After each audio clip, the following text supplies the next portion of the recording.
Hi students, welcome to this session and we shall be taking up strategy to score well in CMAT verbal section.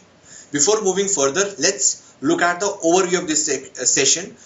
That means what exactly we shall be taking up. So we shall be taking up the pattern and the types of questions in CMAT verbal section and how to handle these different types of questions. So first of all, let's look at the overview of 2014 CMAT verbal section. This time there were 3 to 4 RCs, reading comprehension, comprising 14 to 15 questions. They all were doable. RCs in terms of context, in terms of understanding, were easy to moderate at the max. Few questions were definitely based on verbal reasoning kind of topic like fact, inference, etc. And so primarily these are called application based questions. So you need to be extra careful while reading these RCs. Remaining 10 to 11 questions, all in all there were 25 questions, 14 to 15 RCs, and remaining 10 to 11 were comprising sentence correction, that is called grammar, fill in the blanks, para jumbles, para completion, etc. So they were all, the questions were moderate in terms of difficulty level, and one could have done 18 to 20 questions that time to score well in this section. Now let's look at the overview of 2015 CMAT verbal section. So there were 4 sections, number of questions 100, marks per question 4, negative 1/4, and total allotted time 180 minutes. So we can easily make out that 180 minutes. The time is more than sufficient to solve the entire paper twice.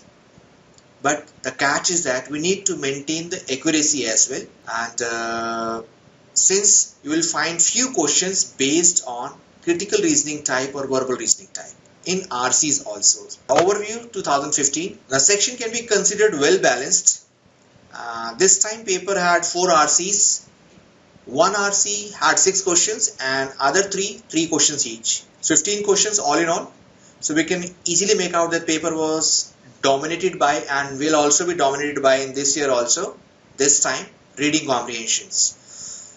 And in order to score well in CMAT verbal section, one should have good level of comfort with this language and good reading speed and above average vocabulary. The non-RC questions comprising 1 FIJ, 1 para completion, 1 antonym, synonym, etc. So whatever variety one can come across were all there in these 10 questions. So 15 plus 10, 25 questions. The sentence completion or the fill in the blanks questions were moderate to tough in terms of choices. So we need to work really hard on vocabulary in order to score well in CMAT verbal section. Sentence correction grammar based question were based on punctuation, marks and their usage. Now the very important part, the strategy, what should be done in order to score well in CMAT verbal section. First of all, time management. No doubt we have got ample time to solve the paper, but still we should not devote more than 50 to 60 minutes. As the paper is dominated by RC and vocabulary section, so we need to really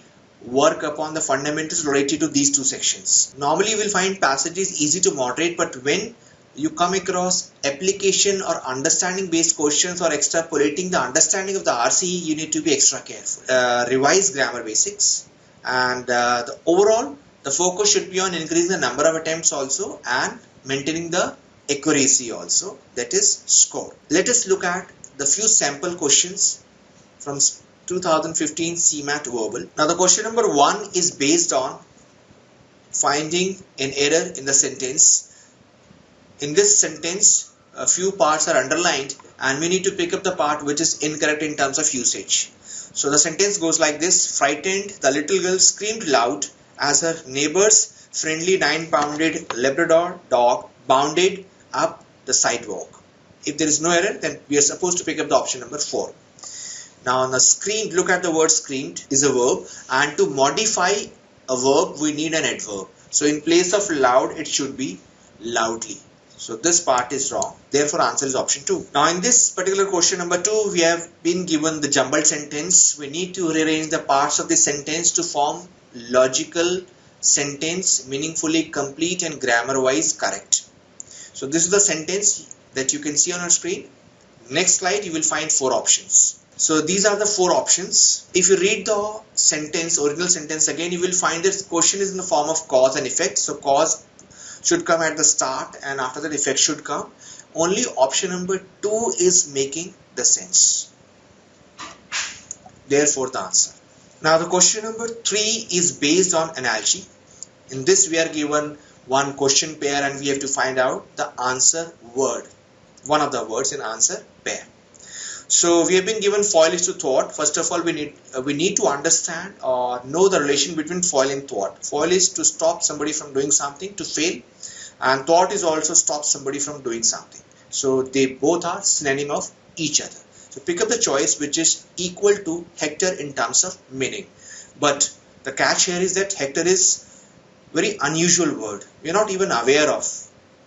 So the moral of the story is we need to work really hard on our vocabulary skills so as to attempt these kind of questions. Out of 15 questions, out of 10 non-RC based questions, you will find 3 to 4 questions based on analogy and sentence completion. So if vocabulary is very important. So hector means annoy. Now we need to look at the word which is equal to annoy in terms of meaning. So this particular word is bait. Therefore the answer is option number 4. Next question is based on contextual vocabulary. We need to understand the context of the given sentence and we need to find out the meaning of the given word. The word here is presumptuous, followed by one sentence containing this word. So we need to read and pick up the keywords and clues to guess the meaning of this word. Now let us look at the sentence now. While having lunch with seniors, the first keyword is seniors of the family, the shy. Second keyword, shy little boy didn't talk for fear. Third keyword, fear of being considered presumptuous. This we have to guess. So in presence of seniors, the boy was not interested in talking too much for the fear of being considered fearless. My guess. So we need to pick up the choice which is equal to fearless in terms of meaning. So that is dauntless. Now if I look at the question again, shy. Basically boy was shy in nature. So he had a fear in his mind if he talks too much, then probably people will consider him fearless. So that's how we reach this answer. Now the question number 5 is primarily based on fact inference judgment. In this we are given 4 sentences, sometimes 5 sentences, and we have to categorize each of the given sentence in one of these 3 types, whether the sentence is a fact or an inference or a judgment. We should know the fundamentals or the tricks behind this particular topic. If you are not aware of the tricks or the fundamentals, you can go and watch the complete video on this particular topic on our website. It's by the same name, Verbal Reasoning, Fact Inference Judgment. So I shall be moving on to the 4 statements which we have to categorize in these 3 types. Now statement number 1. In every statement, as per the tricks we teach in our classes also, we are given few hints from where we get to know the sentence is a fact or an inference or a judgment. Now an empty mind. Now we cannot quantify the word empty. Anything that cannot be quantified will be called a judgment. Statement 2 says, I have been in this area for 17 years and have never received anything but kindness and encouragement. So I have been in this place for the last 17 years. Whenever we are given any fact that can be verified, so statement is called fact. Third, no man can be good. First keyword. Second keyword same. Third is also same. So good is an adjective. So an adjective cannot be quantified. Therefore, this is also a judgment. Statement 4 says, so many rules, so much bureaucracy, so many red tapes, no wonder India is so corrupt. So he has given the reason that why India is so corrupt or Indians are so corrupt. So one reason, cause and effect. So whenever the question in the form of cause and effect, it is called an inference. Therefore the answer would be first option. Now question number 6th and 7th, primarily based on one passage. Passage is about how important is the involvement of parent during child's educational or education days, likewise when he's in school or when he would be in college, etc. And if this is there, involvement of the parents is there, then kids are bound to fare well in their studies. One study has been taken by the author, used by the author to reach to this particular conclusion. Now take your time, read this particular part of the RC, and in case if you have to come back, take pause and come back. Now this is the next paragraph of the RC. There would be few keywords also, few important lines also. We need to understand CMAT RCs very carefully. So take your time, and I shall be moving on to the next slide. Now this is the last part or paragraph of this RC. Primarily you will find these type of RCs. I would term this particular RC as easy to moderate. Otherwise you will find moderate to tough RCs even. There was one technical RC, technology based RC, which was a little difficult to understand last time. Now the question number 6, we have been asked the tone of the passage, or author is very dash about child education issue. Throughout the passage, author has studied, analyzed with the help of few studies and experiments about the importance of parents' involvement during school days and college days in a kid's life or child's life. And he has reached to this conclusion that this particular time spent definitely pays, and it is very important at the same time.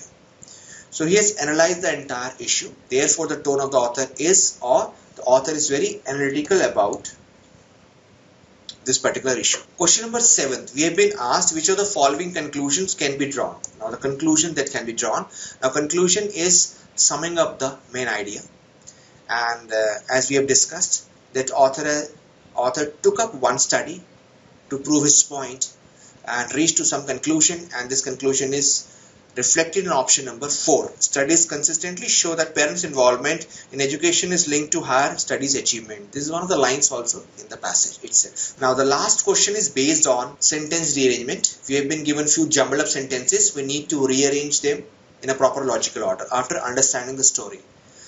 The tricks would remain the same: the opening line, the closing line, and the mandatory pairs. So it's better to look at the options also before starting this question. If I go to the options, what we can see that in every option sentence A is an opener, so no need to waste time to find an opener.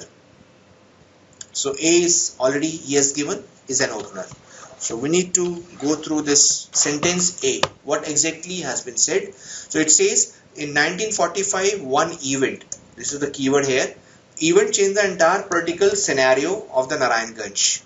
What will come after A? If I go through all the sentences, I'll find that there's one sentence which is talking about social scenario also. Now this is given in sentence D.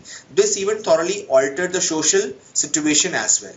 So one event altered the political, and the same event altered the social scenario also. So A and D will form a mandatory pair. Now AD, the choice is now very clear. AD, but we just need to make sure that whether the rest of the sentences are gelling well or not. B says that although the event was significant, we can easily link A, D, B sentence together because of the keyword event initially. Although the event was significant, nobody penned down, nobody wrote anything about this strife or the quarrel. After B, C will come. Some journalists should have taken the initiative of writing or making the news appear in the front page of the newspaper. So BC again form a mandatory pair, and the conclusion is E sentence. It says that way Narayanganj would have got more exposure, and that would have helped the village develop more. So A is an answer option. Now in this slide you will find answer to all previous 8 questions. To know more about any topic, let it be from quant or DI, reasoning or verbal, you can log on to our website at bullseye.com and can watch the related videos. All the best.